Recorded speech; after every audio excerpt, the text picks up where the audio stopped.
Bonjour à tous, c'est Ambre et bienvenue dans ce nouvel épisode de Myself First, le podcast 100% bienveillance, amour de soi et développement personnel.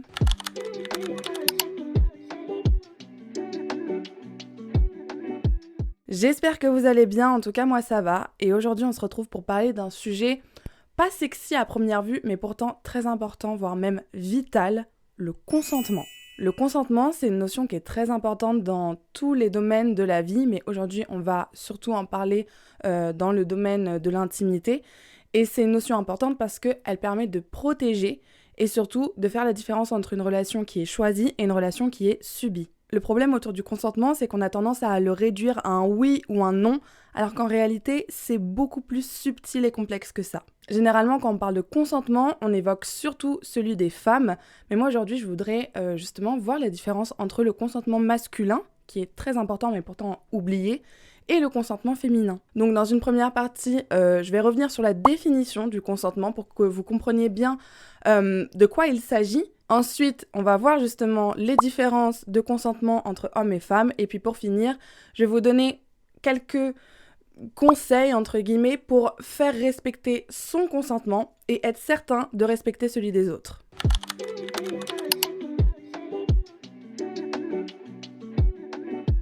C'est quoi le consentement ? La définition la plus simple, c'est de dire que le consentement, c'est le fait de donner son accord ou non pour faire quelque chose. Mais il y a plusieurs critères à prendre en compte pour que le consentement soit valide. Tout d'abord, le consentement doit être éclairé. Vous devez clairement comprendre de quoi il s'agit, vous mettre d'accord sur ce qui est demandé et quelles en sont les conséquences. Par exemple, donc je vous ai dit là, on va surtout parler de relations intimes, mais est-ce que le consentement, il concerne un bisou ou est-ce qu'il concerne plus ? Deuxièmement, le consentement doit être libre. Il ne peut pas être donné sous la crainte, la pression, la peur, la menace. Par exemple, coucher avec son mari par devoir conjugal, donc sous la contrainte du devoir conjugal, c'est pas du consentement. Troisièmement, le consentement, il est spécifique, c'est-à-dire que c'est pas parce que tu dis oui pour un bisou que tu dis oui pour plus. Quatrièmement, le consentement, il est réversible, c'est-à-dire que tu peux le retirer à tout moment, que ce soit avant l'acte sexuel ou même pendant l'acte sexuel. Si tu couches avec quelqu'un, ça veut pas dire que cette personne, elle te donne son consentement pour coucher avec toi dans le futur. Genre, c'était juste le consentement pour cette fois-ci. Et même, tu ramènes quelqu'un chez toi, au dernier moment, tu te rends compte que t'as plus envie, alors que la personne, elle était venue pour ça, t'as le droit de dire non. T'as le droit de retirer ton consentement. Et le cinquième critère, c'est que le consentement, il doit être enthousiaste. Un vrai consentement, soit ça se traduit par un oui clair, net, précis, soit ça se voit physiquement que la personne, elle a envie. Et genre, le consentement, c'est pas une absence de non. C'est pas ne rien dire. Il y a une expression qui dit « qui ne nie point concède ». Mais ça, c'est l'excuse parfaite pour les violeurs. Donc c'est pas parce que la personne, elle est silencieuse ou qu'elle résiste pas qu'elle est consentante. Il y a plein de situations où les victimes se laissent faire parce qu'elles sont tétanisées, parce qu'elles ont peur et parce que des fois, elles osent pas dire non. Et pour aller plus loin, sachez que céder, ce n'est pas consentir. Se taire, ce n'est pas consentir. Hésiter, ce n'est pas consentir. Avoir peur, ce n'est pas consentir. Dormir, ce n'est pas consentir. Être sous l'influence de drogue ou d'alcool, ce n'est pas consentir. Et s'il y a mensonge, c'est pas consentir. Ça, je trouve qu'on n'en parle pas assez. Mais si tu sais que la personne, elle veut pas coucher avec toi parce que t'es en couple et que du coup, toi, tu lui fais croire que t'es célibataire pour parvenir à tes fins, t'as biaisé son consentement. Sa condition, c'était on couche ensemble seulement si t'es célibataire. Mais tu lui as menti. Donc, c'est pas du consentement. Et le dernier point, évidemment, c'est le langage corporel. Comme j'ai déjà dit, ça se voit quand quelqu'un a envie de toi ou quand quelqu'un se force ou un langage corporel fermé. Il faut faire vraiment hyper attention à ça. Maintenant, j'aimerais qu'on s'intéresse à l'évolution de la notion de consentement dans la loi. Pendant longtemps en France, le consentement, c'était vraiment plus quelque chose d'implicite du point de vue pénal qu'une idée centrale. Et c'est seulement récemment qu'il y a eu un basculement. Avant 2021, le viol, il était défini par les moyens utilisés, pas par le non-consentement. En gros, le viol, il était défini comme une pénétration ou acte bucco-génital commise par violence, contrainte, menace ou surprise. Donc le débat judiciaire, il se concentrait vraiment sur la preuve qu'il y ait eu contrainte ou menace, plutôt que sur l'absence de consentement. Mais en 2021, il y a une nouvelle loi qui stipule qu'un majeur ne peut pas se prévaloir du consentement d'un enfant de moins de 15 ans et de moins de 18 ans en cas d'inceste. Et c'est seulement en 2025, donc c'est très très récent, que la loi elle a intégré la notion de non-consentement dans la définition pénale du viol. Et je pense que toute cette évolution du consentement dans la législation, ça montre vraiment que c'est pas une notion simple en fait. Et d'ailleurs, c'est une notion qui va sûrement évoluer dans le futur. Mais du coup, c'est vraiment pas facile de protéger les victimes d'agression ou de viol parce que le consentement, en fait, tu peux pas vraiment le prouver. Comme c'est quelque chose soit de verbal, soit de physique, il n'y a pas de preuve que tu aies donné ton consentement ou pas. Bref, vous l'avez compris, le consentement, c'est quelque chose de très complexe, très important, mais on dirait comme ça que c'est chiant et tout, pas du tout. C'est ce qui permet d'avoir une sexualité libre et épanouie, parce que le consentement, c'est ce qui permet de se respecter et de se protéger. Vivre un baiser forcé, une agression, un attouchement, c'est quelque chose de hyper violent. Même juste une main sur la fesse, qui n'est pas consentie. C'est genre tu te sens pas bien. En tant que fille, je pense qu'on l'a toutes déjà vécu, même plusieurs fois, tu te sens sale. C'est très bizarre la sensation. Et il y en a, pour qui, voilà, ça peut créer des traumatismes à vie. Donc on parle pas juste de, oui bon, ok, une fois elle s'est fait attoucher, mais bon, c'était il y a 10 ans. Oui, mais genre c'est notre corps, c'est notre propriété. Et toi, tu viens, t'arrives, et tu nous souilles comme ça, sans qu'on puisse rien dire. C'est horrible, c'est horrible. Quand tu subis une agression, ça peut créer des blocages psychologiques, c'est-à-dire que tu perds confiance en toi, tu peux perdre confiance en les autres, c'est très compliqué après de retrouver une intimité saine, mais ça peut aussi créer des blocages physiques. En ce qui me concerne, je vous en ai déjà parlé, mais moi je fais du vaginisme, c'est-à-dire que mes premières relations n'étaient pas forcément consenties. Comme une femme sur 6 d'ailleurs, j'ai commencé ma sexualité avec un rapport non consenti.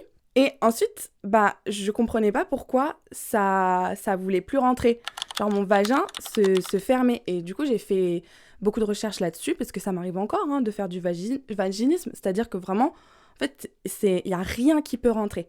C'est un mécanisme de protection, parce que mon corps, quand je me sens pas 100% à l'aise avec la personne, il se ferme, il se rétracte. Vraiment genre une huître. Et ça, franchement, j'ai mis longtemps à capter que c'était à cause de mes toutes premières relations. Bref, j'espère que vous avez vraiment intégré la notion de consentement, que ce soit pour l'appliquer à vous, mais également pour l'appliquer aux autres. Mais si je fais cet épisode, c'est surtout parce que j'ai remarqué qu'il y avait une grosse différence entre le consentement féminin et le consentement masculin. Donc je pense qu'il est temps qu'on s'y penche une bonne fois pour toutes.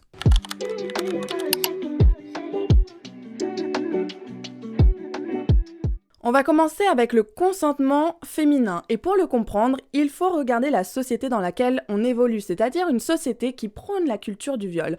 Une société dans laquelle les agressions ne sont pas une exception, mais bien une réalité. Une société dans laquelle le nom des femmes est négocié. Je viens de parler de la culture du viol et ça va être vraiment mon premier point pour comprendre les problématiques autour du consentement féminin. Alors qu'est-ce que c'est la culture du viol ? En fait, c'est tout l'ensemble des comportements qui banalisent, qui justifient, qui excusent les agresseurs. En fait, le corps des femmes, il est presque considéré comme un objet.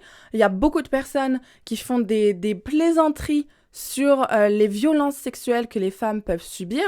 Et du coup, c'est presque quelque chose qui est banalisé. Et ça crée un climat favorable pour les agresseurs parce qu'on voit bien que t'as beau avoir 20 plaintes pour viol sur ton dos, ça va pas t'empêcher de gagner un Oscar ni d'être ministre. Et donc ça crée une société dans laquelle la responsabilité de l'agression, elle repose sur la victime plutôt que sur l'agresseur. Parce que la parole de la victime, elle est sans cesse remise en cause.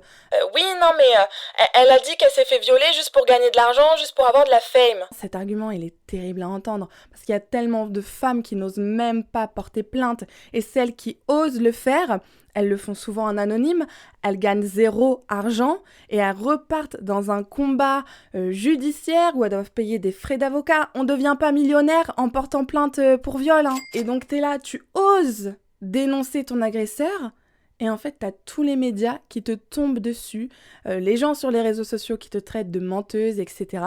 C'est un double choc. Donc ça, c'est un peu la théorie autour de la culture du viol, qui est une théorie bien réelle.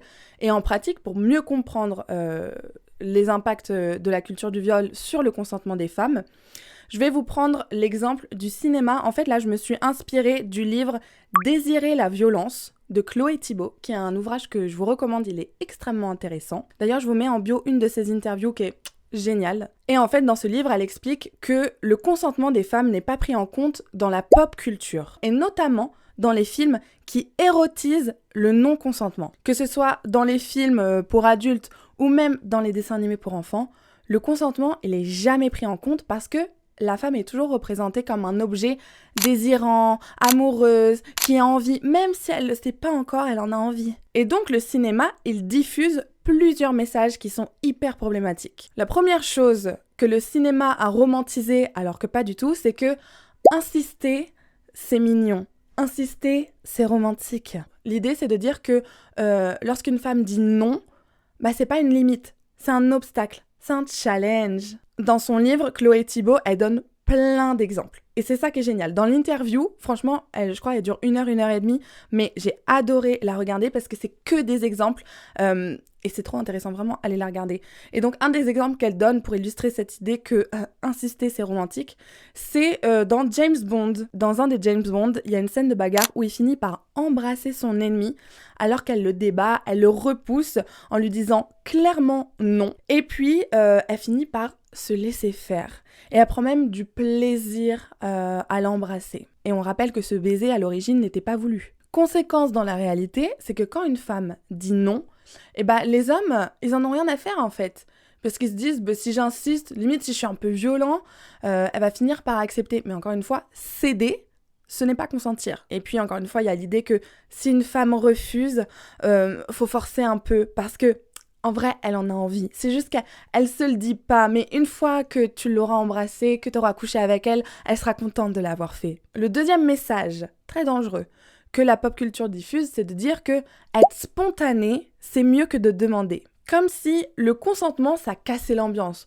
Donc des fois, faut pas chercher à savoir si la personne elle a envie ou pas. Tu le fais par surprise et puis elle va forcément kiffer. Faut pas casser l'ambiance. Quand t'es un homme, tu dois être viril, tu dois prendre les devants. Et l'exemple qu'elle utilise pour illustrer cette idée, c'est le Spider-Man de 2002, avec la scène du baiser sous la pluie entre Peter et Mary Jane.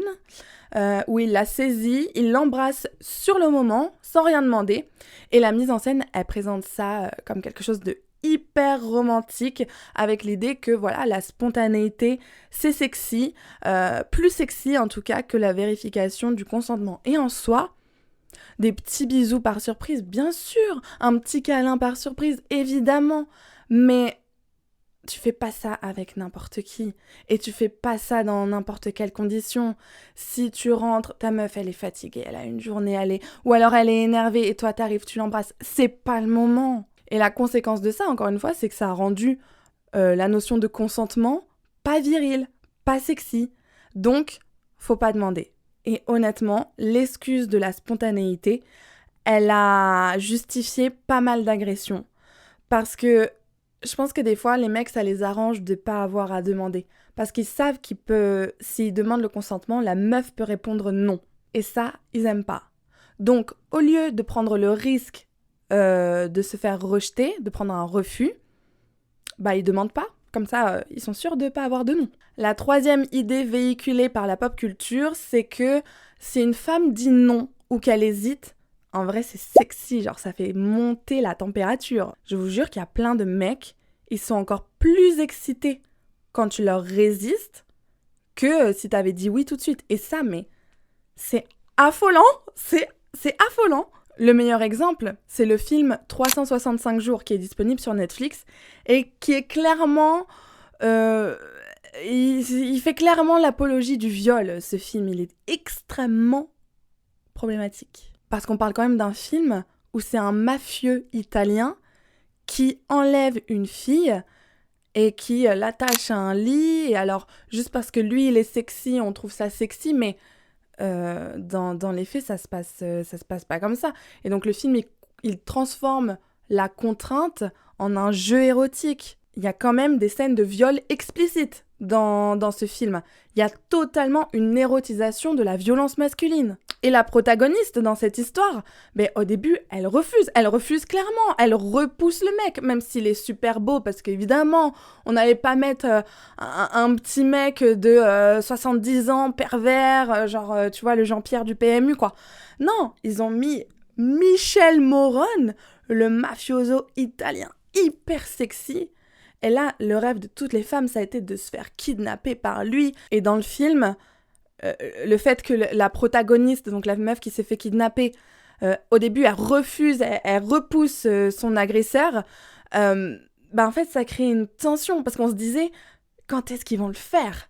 On avait vraiment ce truc genre, from enemies to lovers, quand est-ce qu'ils vont le faire ? Alors que c'était vraiment le mec, c'était un violeur, quoi. Donc c'est fou, parce que même moi qui suis assez sensibilisée sur ce genre de sujet, là, les premières fois que j'ai vu le film, j'étais totalement dedans et je me rendais pas compte à quel point c'était une folie. Parce que du coup, en fait, quand tu te fais agresser, tu refuses pas forcément. T'as beaucoup de réactions en mode tu frises, tu dis plus rien, tu te laisses aller. Moi, je me souviens une fois quand j'étais en soirée, j'avais trop bu. Alors, je vous ai déjà raconté dans ma vidéo sur l'hypersexualisation que je vous mets en bio, en lien, en description. Et je m'étais fait agresser par un mec, je m'étais endormie dans un lit, je me réveille, le mec il est sur moi. Je me dis, ma grande, tes copines elles t'ont laissée toute seule, t'es dans une maison avec un mec que tu connais pas, qui fait 2 fois ton poids, 2 fois ta taille. Ferme les yeux, rendors-toi et prie pour que ça passe. Et ça, c'est une réaction normale face à la peur. Quand tu te fais agresser, tu ne cries pas forcément, tu ne te débats pas forcément, t'es tellement tétanisé. En fait, il y a quelqu'un sur TikTok qui a dit un truc tellement intéressant. S'il y a un braqueur qui arrive dans une bijouterie et qui lui dit « Donne-moi tout l'argent de la caisse, donne-moi tous les bijoux », la personne, elle est sous la contrainte d'une arme. Donc, elle va le faire. Elle va donner toute la caisse, elle va donner tous les bijoux. Et ensuite, personne ne va remettre en cause le fait que, sous la contrainte, il a donné au braqueur ce qu'il voulait. Et pour le viol, c'est la même chose. Tu es sous la contrainte. Donc, des fois, la réaction, et souvent la réaction, c'est pas de se débattre, comme le bijoutier aurait fait face au braqueur, hein, il se serait jamais débattu. Avec le viol, c'est la même chose. Tu ne te débats pas parce que tu sais que tu vas perdre. Et que si tu te débats, ça risque même d'être plus violent. Ça veut dire le mec peut s'en prendre à toi physiquement, te frapper, il y a des histoires de viol où la meuf se débat, elle se fait zigouiller. Donc voilà, c'est aussi quelque chose à prendre en compte dans les réactions des victimes. C'est pareil, les films où un inconnu tombe amoureux d'une fille qu'il a vue dans la rue, il va la suivre, il va lui offrir des fleurs et tout. C'est beau parce que les acteurs sont beaux. Mais dans la vie, imagine tu croises un mec et ce mec, c'est donc un psychopathe qui te stalk. Imagine tu reçois des fleurs d'un mec qui t'a croisé une fois dans la rue, qui ne te plaît pas physiquement. Tu flipperais. Il y a les films et il y a la réalité. Et c'est ça le problème, c'est que la pop culture, elle maquille, elle déguise cette réalité qui est beaucoup moins glamour, qui est même pas glamour du tout. Le viol n'est pas esthétique, la violence sexuelle n'est pas esthétique. Et puis ce genre de film, ça développe aussi l'idée que un bon rapport sexuel, c'est un rapport qui est un peu forcé, quoi. Il y a une étude de l'Ipsos qui montre que 19% des Français, tous sexes confondus, hommes et femmes, 19% des Français estiment que non, le non-consentement, peut vouloir dire oui. 18% des Français pensent qu'une femme peut prendre du plaisir à être forcée. La dinguerie, on marche, mais on est sur une planète là, c'est n'importe quoi. Et 32% des Français pensent qu'à l'origine d'un viol, il y a simplement un malentendu. Un malentendu qui va laisser de lourdes séquelles, hein.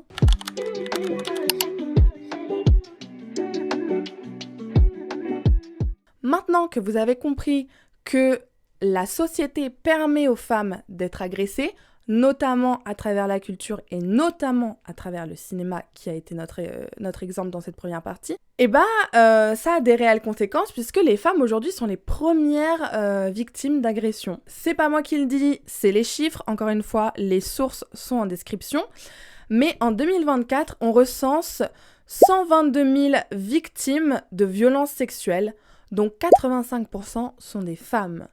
Et 54% des victimes déclarent que l'auteur est quelqu'un de leur entourage. 25% d'entre elles citent un ancien partenaire. Et ça, c'est un truc important. C'est un truc que je veux souligner. Parce que quand on pense viol, on pense à une agression sauvage tard dans la nuit, dans une petite ruelle. Mais pas du tout. La plupart des viols se font au sein du domicile familial, par une personne de notre famille, par un conjoint, par un ex-conjoint, par des personnes en qui on avait placé notre confiance.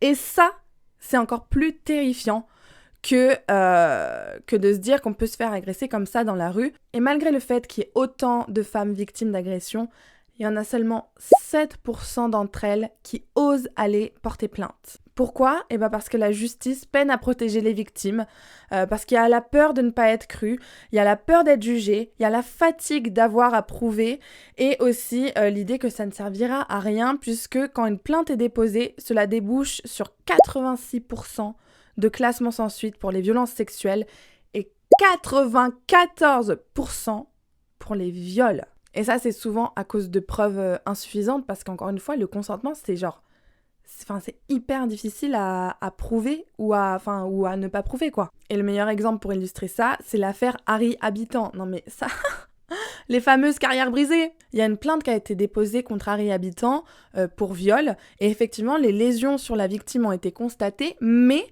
la notion de consentement n'a pas pu être appliquée parce que, en fait, on ne peut pas prouver clairement, concrètement, s'il y a eu consentement ou pas, s'il a été retiré à un moment ou pas, et donc ça a rendu un non-lieu. Ça ne veut pas dire qu'Harry Habitant est innocent, mais ça veut dire qu'il n'y avait pas suffisamment de preuves pour que l'affaire passe devant le tribunal. Et donc ça montre bien que le consentement, il est encore vachement discuté et discutable, et qu'on remet tout le temps en question la parole des femmes. Tant que le consentement d'une femme pourrait être minimisé, discuté, voire même retourné contre elle, on sera jamais dans une société dans laquelle on peut être épanoui et se sentir safe. Et pour continuer dans cette idée que le consentement des femmes est sans cesse remis en question, il y a une étude de l'université de Stanford qui a été menée en 2018 et qui a montré que 30% des hommes considèrent un non ambigu comme un oui implicite,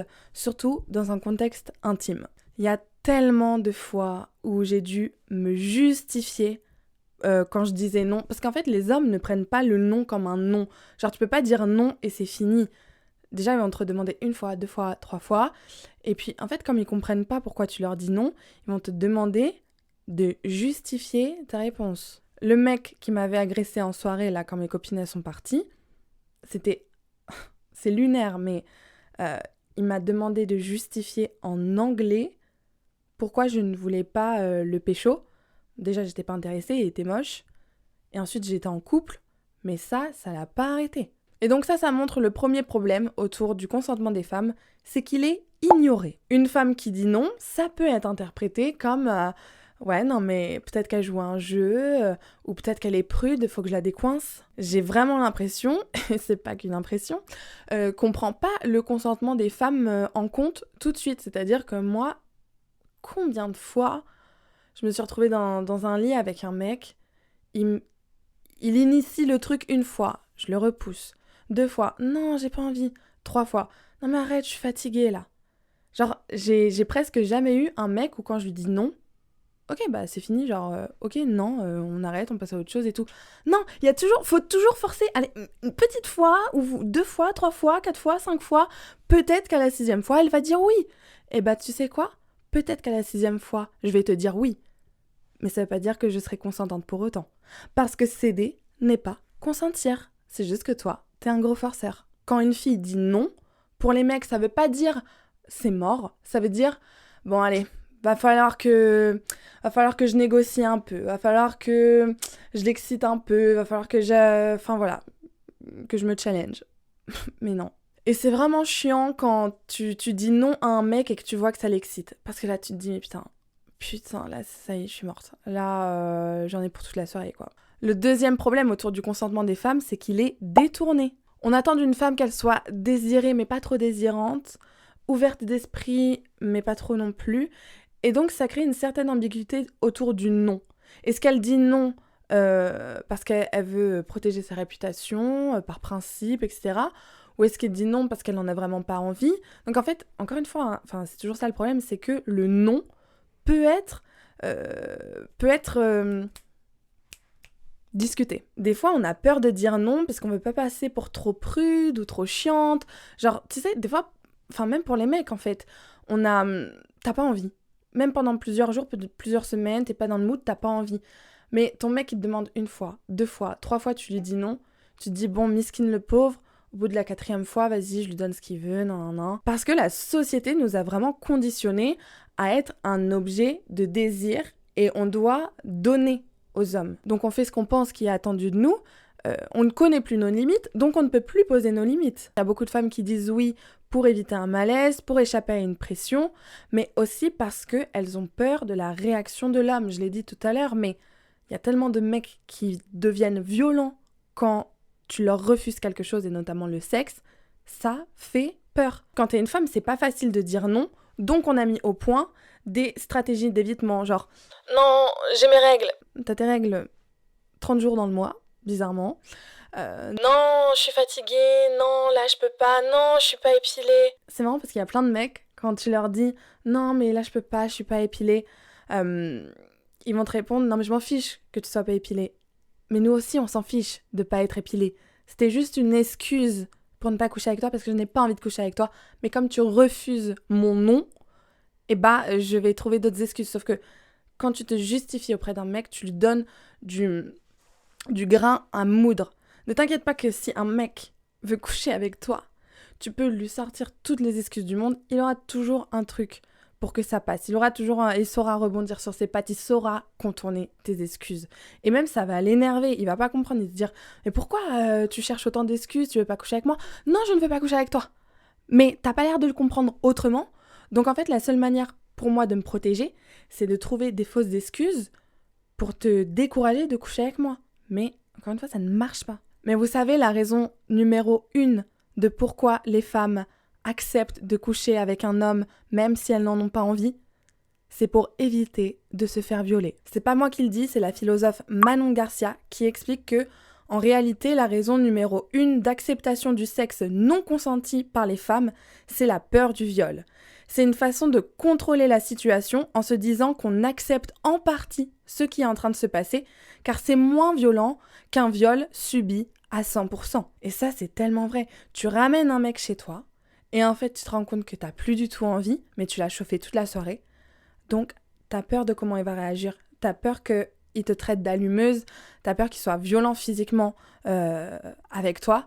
Donc, tu te dis, genre, tu commences à refuser, tu vois que il va pas prendre le refus en compte, hein.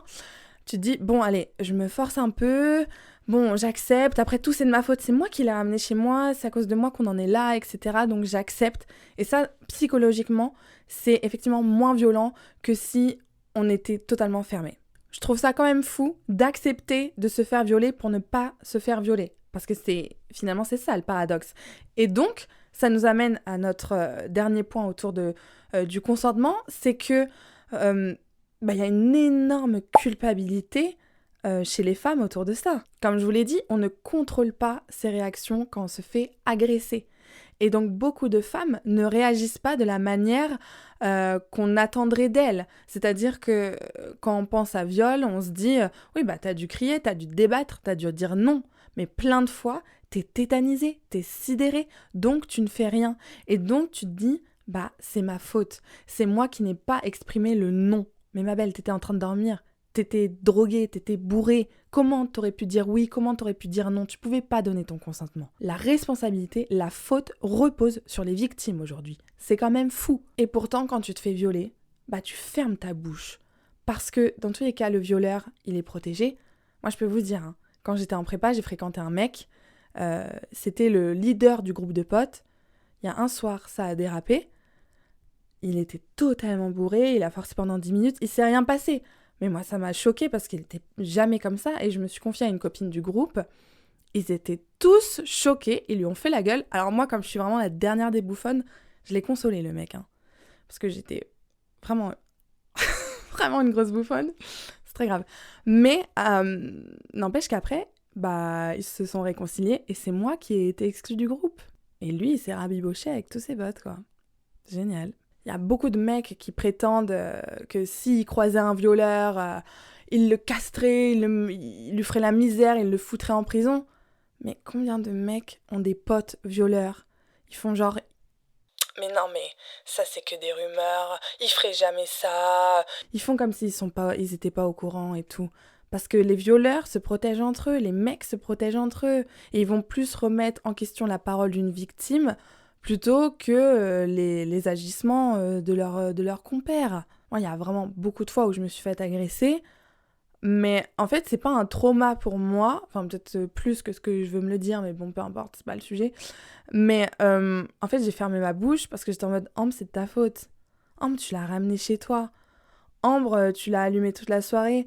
Ambre, tu t'es laissé faire. » Aujourd'hui, mon consentement, il est clair, net, précis. Et j'ai plus aucun mal avec ça. Donc, franchement, c'est cool.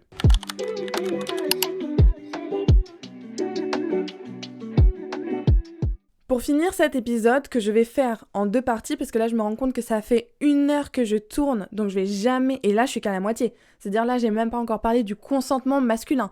Donc on va faire une 2e partie dans laquelle je vais vous présenter effectivement le consentement masculin. Ce sera peut-être un épisode plus court, mais voilà, j'ai pas envie de vous faire un épisode à rallonge de 1h30. Donc je vais terminer en vous donnant quelques clés pour comprendre le consentement féminin vu par les hommes. Parce qu'un truc que j'ai remarqué, c'est que les hommes acceptent plus le consentement des autres hommes que celui des femmes. Quand t'es en soirée, tu te fais draguer et tu réponds « Non, je suis pas intéressée », ça a beaucoup moins d'impact que quand tu réponds « Non, désolé, j'ai un copain ». Si tu dis que t'es pas intéressé, il peut avoir sa petite marge de négociation, vu que c'est un gros charreau qui a la dalle et qui ne respecte pas les femmes. Mais si tu dis que t'as un copain, dans sa tête, il pense « Ah, elle appartient à un autre homme, c'est chasse gardée, donc basta. » Comme si la seule raison de ne pas vouloir un homme, c'est parce qu'on a déjà un homme. Non, tu es moche, tu pues, tu ne me plais pas. C'est pour ça que je veux pas te pécho, ni te donner mon Insta. Et le dernier point, c'est qu'il y a beaucoup de mecs qui utilisent le consentement, le respect des femmes, comme un argument de séduction. Genre, ils se vantent de ne pas avoir violé de meufs au cours de leur vie. Non mais moi, je suis un mec bien. Je suis fidèle et j'ai jamais agressé personne. On en est rendu là aujourd'hui ? C'est ça être un mec bien ? Il y a des mecs, sincèrement, ils s'attendent à ce qu'on les félicite quand ils nous disent qu'ils ont jamais violé de meufs. Alors que c'est juste, en fait, normal. Ah, ça me terrifie. Ah, ça m'énerve. Ça y est, je commence à m'énerver. Vous voyez, il est temps que cet épisode s'arrête. Pour vous résumer, aujourd'hui, on vit dans une société qui prône la culture du viol et donc qui crée un climat qui permet aux femmes de se faire agresser. D'ailleurs, les femmes ne se font pas agresser, les femmes sont agressées. Cette nuance est très importante parce que je me fais à manger, je choisis de me faire à manger. Je me maquille parce que je choisis de me maquiller. Mais je ne me fais pas violer parce que je ne choisis pas de me faire violer. Il faut, en fait, quand on dit « elle s'est fait violer », on remet le truc sur elle. Non, elle ne s'est pas fait violer, elle n'a pas choisi. Il l'a violée. Lui, là, il l'a agressée. Il faut remettre l'action sur l'agresseur. Voilà, ça c'est un petit truc de langage. Mais donc, dans cette société, le consentement des femmes, il n'est pas pris en compte. Il est testé, il est ignoré, il est remis en question. On s'en méfie même. Quand une femme porte plainte contre quelqu'un de connu, tout de suite, on se dit que c'est une profiteuse. Tout de suite, on s'attaque à elle. Genre, on remet tout de suite sa parole en question à elle. Jamais sur les agissements du potentiel agresseur, quoi. Donc, il faut changer ce réflexe.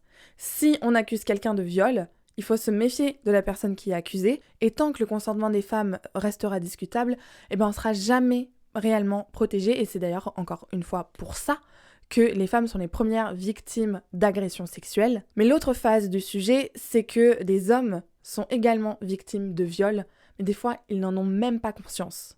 Et ça, on va en parler très bientôt dans la partie 2 de cet épisode sur le consentement. J'espère que cet épisode vous aura plu. Moi, j'en peux plus là, je pète de chaud. Donc, venez me faire vos retours, encore une fois, sur Instagram, sur YouTube, venez me suivre sur TikTok, venez regarder mes articles sur WordPress. Et nous, on se retrouve la semaine prochaine pour un nouvel épisode. Bisous!